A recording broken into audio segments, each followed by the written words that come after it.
Guys, Jio పాలిటిక్స్లో ఒక interesting game start అయింది. ఇస్లామిక్ నాటో పునాదులు పడ్డాయి. ఇప్పుడు Pakistan, Saudi Arabia and Turkey కలిసి ఒక డిఫెన్స్ ప్యాక్ట్ని సైన్ చేశారు. దాని పేరే మక్కా జాయింట్ డిఫెన్స్ అగ్రిమెంట్. దీని ప్రకారం ఈ మూడు దేశాల్లో ఏ దేశం పైన దాడి జరిగినా అన్నిటిపైన జరిగినట్టు ఈ మూడు దేశాలు కలిసి దాడి చేసిన దేశం పైన యుద్ధానికి వెళ్తాయి. ఇది వీళ్ళు చేసుకున్న అగ్రిమెంట్.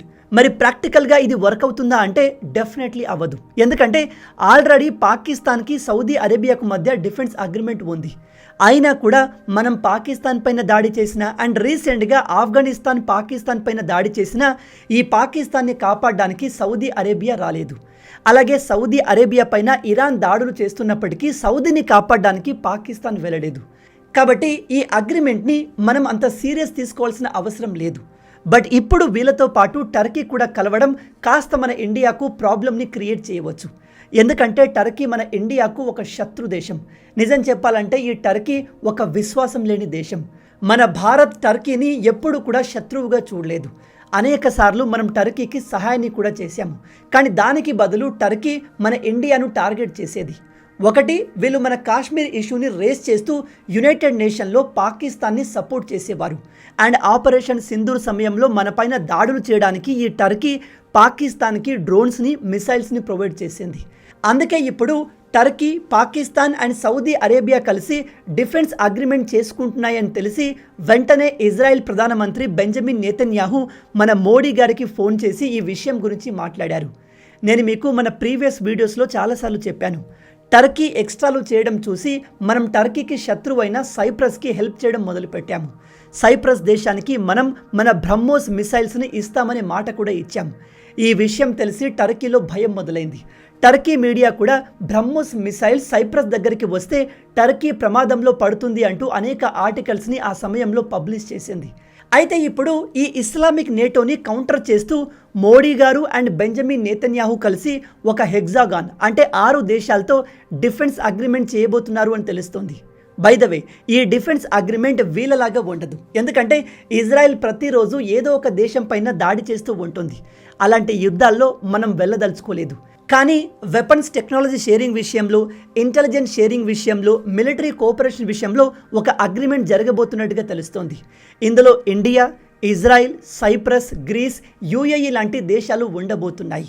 అండ్ మిడిల్ ఈస్ట్కి సంబంధించిన ఇంకో అప్డేట్ ఏమిటంటే భవిష్యత్తులో మళ్ళీ పెట్రోల్ అండ్ డీజిల్ స్కేర్సిటీ రాబోతుంది. ఎందుకంటే ఇప్పుడు స్ట్రేట్ ఆఫ్ హార్ముజ్ని ఇరాన్ కంప్లీట్గా బ్లాక్ చేసేసింది. అండ్ రెడ్ సీలో ఉన్న బాబ్ అల్మండబ్ని కూడా హూతీ రెబల్స్ బ్లాక్ చేసేశారు. సాధారణంగా ప్రతిరోజు ఈ స్ట్రేట్ ఆఫ్ హార్ముజ్ నుంచి దాదాపు 150 షిప్పులు ట్రావెల్ చేస్తాయి. కానీ నిన్న కేవలం 2 షిప్లు మాత్రమే ట్రావెల్ చేశాయి. అలాగే ఈ బాబ్ అల్మండబ్ స్ట్రేట్ నుంచి ప్రతిరోజు 40 షిప్పుల వరకు వెళ్తాయి. నిన్న 1 షిప్ మాత్రమే వెళ్ళింది.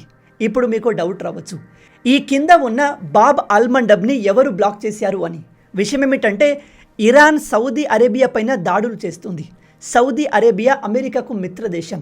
అండ్ అమెరికాకు చెందిన అనేక మిలిటరీ బేస్లు సౌదీ అరేబియాలో, మిడిల్ ఈస్ట్లోని ఇతర దేశాల్లో ఉన్నాయి. ఇరాన్ డైరెక్ట్గా అమెరికాను టార్గెట్ చేయలేదు. అంతటి వెపన్ టెక్నాలజీ వాళ్ళ దగ్గర లేదు. అందుకే వీళ్ళు అమెరికాకు మిత్ర దేశాలైన సౌదీ అరేబియా, యుఏఈ, ఖతర్ లాంటి దేశాలపైన దాడులు చేస్తుంది.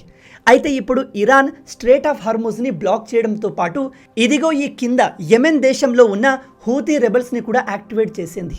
యెమెన్ దేశంలో 2 మిలిటెంట్ గ్రూప్స్ ఉంటాయి. ఒకటి హూతీ రెబల్స్, రెండవది హదీ రెబల్స్. వీళ్ళిద్దరికీ అస్సలు పడదు. ఈ 2 కూడా ఇస్లామిక్ గ్రూప్సే. హూతీ రెబల్స్కి ఇరాన్ సపోర్ట్ చేస్తుంది, హదీ రెబల్స్కి సౌదీ అరేబియా సపోర్ట్ చేస్తుంది. నిన్న ఇరాన్ హూతీ రెబల్స్ని యాక్టివేట్ చేసి సౌదీ అరేబియా పైన దాడి చేయించింది. ఈ దాడిలో దాదాపు యెమెన్కి చెందిన 38 మంది చనిపోయారు. సౌదీ అరేబియాకు చెందిన 11 మంది మరణించారు. ఈ ప్రాంతంలో కూడా కొత్త యుద్ధం స్టార్ట్ అయింది. సాధారణంగా Saudi Arabia major revenue source వాళ్ళ దగ్గర ఉన్న క్రూడ్ ఆయిల్ని అమ్మడం. ఇన్ని రోజులు వీళ్ళు క్రూడ్ ఆయిల్ని స్ట్రేట్ ఆఫ్ హార్ముజ్ ద్వారా పెద్ద పెద్ద కంటైనర్ షిప్స్లో తీసుకువచ్చి ఇండియా, చైనా, పాకిస్తాన్, శ్రీలంక లాంటి దేశాలకు అమ్మి డబ్బులు సంపాదించేవారు. ఇప్పుడు దాన్ని ఇరాన్ బ్లాక్ చేసింది. ఇరాన్ స్ట్రేట్ ఆఫ్ హార్ముజ్ని బ్లాక్ చేయడంతో సౌదీ అరేబియా కింద ఉన్న ఈ రెడ్ సీలోని రూట్ బాబ్ అల్మండబ్ని ఉపయోగించేది. ఇప్పుడు దాన్ని కూడా ఇరాన్ హూతీ రెబల్స్ని ఉపయోగించి బ్లాక్ చేసింది. ఇది ఇలాగే కంటిన్యూ అయితే మళ్ళీ మనకు క్రూడ్ ఆయిల్ షార్టేజ్ ఏర్పడబోతుంది. మళ్ళీ పెట్రోల్ బంకుల దగ్గర కిలోమీటర్ల లైన్ కనిపించబోతున్నాయి. ఎందుకంటే మన ఇండియాకు వచ్చే 85% ఆయిల్ ఈ 2 మార్గాల ద్వారా వస్తుంది. స్ట్రేట్ ఆఫ్ హర్ముజ్ నుంచి 50%, మిగతా 35% ఈ బాబ్ అల్మండబ్ నుంచి వస్తుంది. వాటిని బ్లాక్ చేస్తే ఇండియా సఫర్ కాబోతుంది. ఇండియా ఒకటే కాదు, పాకిస్తాన్, శ్రీలంక, చైనా, ఆస్ట్రేలియా వరకు అన్ని దేశాలు సఫర్ కాబోతున్నాయి. ఇక అమెరికా ఇరాన్ వార్ విషయానికి వస్తే, అమెరికా లాంటి ఒక పవర్ఫుల్ దేశాన్ని ఇరాన్ తట్టుకోగలిగింది. అండ్ ఇప్పుడు లేటెస్ట్గా వస్తున్న రిపోర్ట్ ఏమిటంటే, అమెరికా దగ్గర ఇరాన్ని టార్గెట్ చేసే బ్యాలిస్టిక్ మిసైల్స్ 85% వరకు అయిపోయాయి. అమెరికాలో ఇప్పుడు మిసైల్ షార్టేజ్ ఉంది. ఈ విషయం బయటకు లీక్ అయిన వెంటనే ట్రంప్ విపరీతంగా కోప్పడి ఈ విషయాన్ని లీక్ చేసింది ఎవరంటూ ఇన్వెస్టిగేషన్ స్టార్ట్ చేశాడు. అండ్ ఈ విషయం ఫేక్ అంటూ ప్రజల్ని నమ్మించే ప్రయత్నం చేశాడు. కానీ ఈ ఇన్ఫర్మేషన్ 100% నిజమయ్యే ఛాన్సెస్ ఉన్నాయి. ఎందుకంటే అమెరికా ఇరాన్ పైన మామూలుగా మిసైల్స్ వేయలేదు. ఇప్పుడు మీకు డౌట్ రావచ్చు, అమెరికా లాంటి పవర్ఫుల్ కంట్రీ దగ్గర మిసైల్స్ అయిపోయాయి అంటే మరి ఇరాన్ దగ్గర ఇంకా అవ్వలేదా? ఇరాన్ దగ్గర అమెరికా కన్నా ఎక్కువగా మిసైల్స్ ఉన్నాయా అని. దీనికి సమాధానం, ఇరాన్ ఎక్కువగా మిసైల్స్ని యూజ్ చేయలేదు. వాళ్ళు తమ దేశ సుప్రీం లీడర్ని కాపాడలేకపోయారు. అమెరికా అండ్ ఇజ్రాయెల్ కలిసి ఇరాన్ పైన మిసైల్స్ వేస్తుంటే వీళ్ళు భరించుకుంటూ వచ్చారు. ఇక ఇప్పుడు వీళ్ళ దగ్గర భారీ లెవెల్లో డ్రోన్స్ అండ్ మిసైల్స్ రెడీగా ఉన్నాయి. అండ్ అమెరికా దగ్గర మిసైల్స్ తక్కువగా ఉన్నాయి. కాబట్టి ఇరాన్ ఇప్పుడు ఒక్కసారిగా పెద్ద లెవెల్లో దాడి చేసే ప్రయత్నం చేస్తుంది. నిన్న ఇరాన్ నుంచి ఒక అతిపెద్ద అటాక్ రాబోతుంది అనే ట్వీట్ కూడా వచ్చింది. అండ్ ఇక్కడ ఇంకో ఇంపార్టెంట్ విషయం ఏమిటంటే, Turkey, Saudi Arabia and Pakistan defence agreement చేసుకోవడం ఇరాన్కి కూడా ఇష్టం లేదు. ఎందుకంటే ఈ డిఫెన్స్ అగ్రిమెంట్ ద్వారా సౌదీకి పాకిస్తాన్ అండ్ టర్కీ ప్రొటెక్షన్ వస్తుంది. రేపు ఇరాన్ సౌదీ అరేబియా పైన దాడి చేస్తే పాకిస్తాన్ అండ్ టర్కీలు కలిసి ఇరాన్ పైన దాడి చేయాలి. అందుకే ఇరాన్ ఇప్పుడు ఈ డిఫెన్స్ అగ్రిమెంట్ గురించి రెస్పాండ్ అవుతూ చాలా క్లియర్గా చెప్పింది, ఇది కేవలం నామమాత్రంగా జరుగుతున్న అగ్రిమెంట్ మాత్రమే. జస్ట్ ఇది పేపర్కే పరిమితం అవుతుంది. రియల్ వరల్డ్లో ఇది ఎక్కడా పనికిరాదు అంటూ ఇరాన్ ఇండైరెక్ట్గా పాకిస్తాన్ అండ్ టర్కీకి సౌదీ అరేబియా విషయంలో తల దూర్చకూడదు అంటూ డైరెక్ట్గా వార్నింగ్ ఇచ్చింది. అండ్ వీళ్ళు చెప్పేది ఏమిటంటే, సౌదీ అరేబియా ఇన్ని రోజులు అమెరికాతో డిఫెన్స్ అగ్రిమెంట్లో ఉంది. పైగా అమెరికాకు చెందిన అనేక మిలిటరీ బేస్లు సౌదీ అరేబియాలో ఉన్నాయి. అమెరికానే సౌదీ అరేబియాను మా నుంచి కాపాడలేకపోయింది, మీరేం కాపాడతారు అంటూ డైరెక్ట్గా మాక్ చేసింది. ఓవరాల్గా ప్రజెంట్ జియో పాలిటిక్స్ చాలా ఇంట్రెస్టింగ్గా మారాయి. ఖచ్చితంగా Iran, Saudi Arabia, America and Israel మధ్య ఏదో పెద్ద కాన్ఫ్లిక్ట్ జరగబోతుంది. అండ్ ఇప్పుడు మన భారత్ ఇజ్రాయెల్తో ఎటువంటి అగ్రిమెంట్ చేసుకుంటుంది అనేది కూడా వేచి చూడాలి. ఎందుకంటే మనం వీళ్ళలాగా డిఫెన్స్ అగ్రిమెంట్ చేసుకోలేము. ఇజ్రాయెల్ ప్రతిరోజు ఏదో ఒక దేశం పైన యుద్ధానికి వెళ్తూ ఉంటుంది. అలాంటి దేశంతో మనం డిఫెన్స్ అగ్రిమెంట్ చేసుకుంటే మనము ఆ యుద్ధంలో వెళ్ళాల్సి వస్తుంది.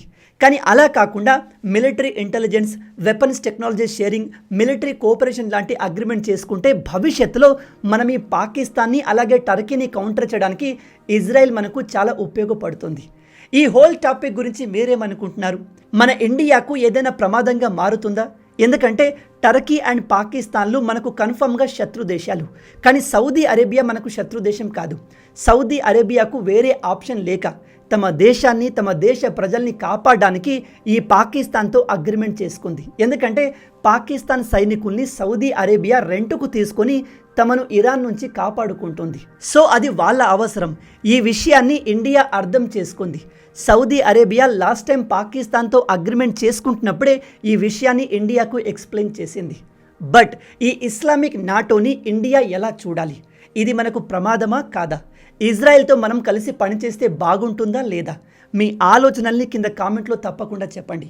మొత్తంగా ఇవే ఈ వీడియోకి సంబంధించిన పూర్తి విషయాలు. ఈ వీడియో మీకు నచ్చింది అనుకుంటున్నాను. మన తెలుగు యువతను ఎంత వీలైతే అంత దేశభక్తులుగా మార్చాలి అనే మిషన్తో పనిచేస్తున్నాము. మన ఛానల్ని సబ్స్క్రైబ్ చేసుకుని ఆ మిషన్లో మీరు భాగం అవ్వండి. రాబోయే వీడియోలో ఇంకో ఇంట్రెస్టింగ్ టాపిక్తో మళ్ళీ కలుద్దాం. అంటిల్ దెన్, జై హింద్, జై భారత్, భారత్ మాతాకి జై.